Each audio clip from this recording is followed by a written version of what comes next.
हज यात्रेकरूंना सोडून येत असताना भीषण अपघात, अमरावती येथील 3 जण ठार।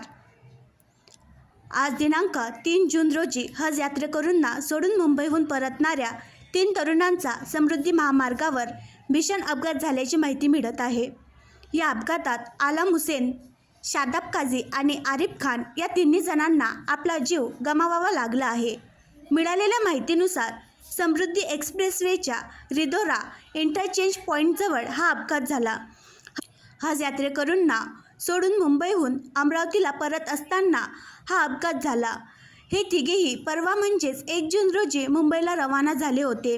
काल 2 जूनच्या रात्री ते मुंबईहून अमरावती जाण्यास परतले। दरम्यान त्यांची कार पार्क केलेल्या ट्रकला धडकली असून झोपेच्या धुंदीत मारुती सेलेरिओ कारचा अपघात झाल्याची प्राथमिक माहिती समोर येत आहे। तिन्ही मृतांचे मृतदेह वाशिम जिल्ह्यातील माडेगाव ग्रामीण रुग्णालय येथे ठेवण्यात आले आहेत, जेथे त्यांचे कुटुंबीय पोहोचले आहेत। अपघाताचे वृत्त समजताच पॅराडाईज कॉलनीमध्ये शोककळा पसरली। पोलीस पुढील तपास करत आहे। आणखी नवीन व्हिडिओ पाहण्यासाठी आमच्या देशमुख एक्सप्रेस न्यूज चॅनलला सबस्क्राईब करा, लाईक करा आणि शेअर करा।